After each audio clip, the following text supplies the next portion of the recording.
नमस्कार। आज हम 1848 की फ्रांसीसी क्रांति पर गहराई से बात कर रहे हैं, खास तौर पर उसके कारणों और परिणामों पर।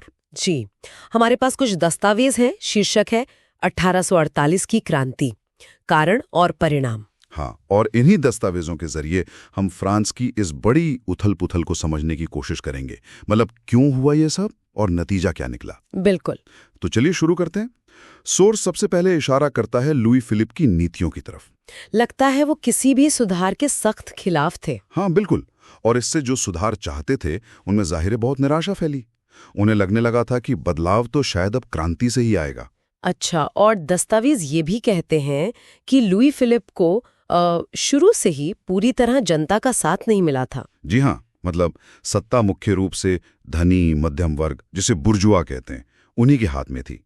इसीलिए वो बुर्जुआ राजा वाली छवि बनी। हाँ, बुर्जुआ राजा, मतलब ऐसा लगता था कि सरकार बस उन्हीं का फायदा देख रही है। एग्जैक्टली।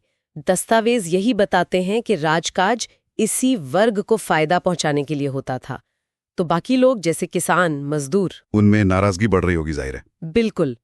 और इसी दौरान वो औद्योगिक क्रांति भी तो तेजी से हो रही थी फ्रांस में। हाँ, उसका भी जिक्र है। शहरों में फैक्ट्रियां, एक नया मजदूर वर्ग बन रहा था, और उनकी हालत, सोर्स कहता है, अच्छी नहीं थी। बिल्कुल नहीं।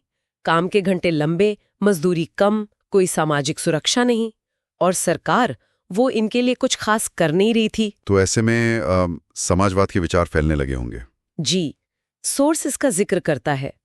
मतलब सामूहिक नियंत्रण, धन का बेहतर बंटवारा, ये विचार मजदूरों में जिनकी हालत खराब थी तेजी से फैले। उनका गुस्सा और बढ़ा। सोर्स समाजवाद के उस समय के स्वरूप पर ज्यादा बताता है या बस विचार फैलने की बात है? ज्यादा विस्तार में तो नहीं, पर यह साफ है कि ये मौजूदा व्यवस्था के लिए एक चुनौती थी, मजदूरों के हक की बात थी। अच्छा, तो ये तो हुई अंदर की समस्याएं, लेकिन दस्तावेज विदेश नीति का भी जिक्र करते हैं। हाँ, ये भी एक अहम पॉइंट है। लुई फिलिप की विदेश नीति को कई लोग, खासकर जो राष्ट्रवादी थे, वो कमजोर और फ्रांस के लिए अपमानजनक मानते थे। उन्हें लगता था फ्रांस दुनिया में अपना दबदबा खो रहा है। इतनी सारी दिक्कतें, अंदरूनी असंतोष, अमीरों की सरकार, कमजोर विदेश नीति, फिर भी ये शासन 18 साल चला। ये कैसे? देखिए, दिलचस्प बात यही है। सोस कहता है कि जो विपक्षी दल थे उन्हें एकता ही नहीं थी। अच्छा, मतलब वो लुई फिलिप को हटाने पे तो शायद राजी थे। हाँ, पर उनकी जगह क्या आए इस पर एक राय नहीं थी। कोई गणतंत्र चाहता था, कोई दूसरा राजा। इसी फूट का फायदा लुई फिलिप को मिला। तो फिर वो कौन सी चिंगारी थी जिसने आखिरकार आग लगा दी? वो थे सुधार उत्सव, रिफॉर्म बैंक्वेट्स। सुधार उत्सव? ये क्या थे? सोर्स बताता है कि विपक्ष ने अपनी मांगे रखने के लिए, भीड़ जुटाने के लिए पूरे फ्रांस में बड़ी बड़ी दावतें रखनी शुरू की। हाँ, ये एक तरह से राजनीतिक रैलियां ही थीं। और सरकार ने फरवरी 1848 में पेरिस में होने वाली एक ऐसी ही बड़ी दावत पर रोक लगा दी। और यहीं से मामला बिगड़ गया। बिल्कुल। रोक के बावजूद छात्र मजदूर सड़कों पर आ गए। सरकार ने नेशनल गार्ड्स को भेजा उन्हें दबाने। National guards? वो तो नागरिकों की सेना जैसी थी ना? जी, पर इस बार कई गार्ड्स ने गोली चलाने से मना कर दिया। कुछ तो प्रदर्शनकारियों से ही मिल गए। फिर तो स्थिति हाथ से निकल गई होगी। हाँ, पेरिस में हिंसा भड़क उठी, बैरिकेड लग गए, सेना और जनता में खूनी लड़ाई हुई। इतना गुस्सा देखकर लुई फिलिप घबरा गए और वो भाग गए। हाँ, सिंहासन छोड़कर इंग्लैंड भागना पड़ा उन्हें। तो ये क्रांति हो गई। अब इसके परिणाम क्या रहे? सोर्स दो मुख्य पहलुओं पर जोर देता है ना? राजनीतिक और आर्थिक प्रजातंत्र। जी। राजनीतिक तौर पर सबसे बड़ा बदलाव था वयस्क पुरुषों को वोट का अधिकार मिलना।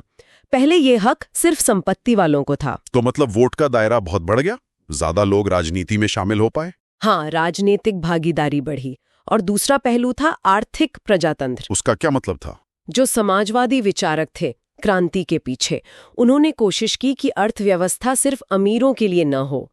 काम के अधिकार पर जोर दिया, मजदूरों के लिए राष्ट्रीय कार्यशालाएं खोली। अच्छा, नेशनल वर्कशॉप्स, ये सफल रहीं? सोर्स के हिसाब से ये आर्थिक प्रयोग ज्यादा चले नहीं, जल्दी ही बंद हो गए। लेकिन मुद्दा तो उठ गया। हाँ, आर्थिक बराबरी और मजदूरों के हक का सवाल राजनीति के केंद्र में आ गया। तो अगर हम संक्षेप में देखें, लुई फिलिप का सुधारों से इनकार, समाज के अलग अलग वर्गों में गुस्सा, खासकर मजदूरों की बुरी हालत, कमजोर विदेश नीति और आखिर में वो सुधार उत्सव पर बैन, इन सब ने मिलकर 1848 की क्रांति करा दी। और इसके नतीजे भी बड़े थे। राजनीतिक अधिकार बढ़े, आर्थिक बराबरी की तरफ भले ही नाकाम कोशिश हुई, पर एक कदम तो उठा। हाँ, ये सोचने वाली बात है। क्रांति ने दिखाया कि जनता की मांगों को आप हमेशा नजरअंदाज नहीं कर सकते। आज भी उतना ही अहम है। क्या राजनीतिक अधिकार और आर्थिक बराबरी, ये दोनों चीजें हमेशा साथ साथ चल पाती हैं, या इनमें संतुलन बनाना आज भी उतनी बड़ी चुनौती है जितनी 1948 में?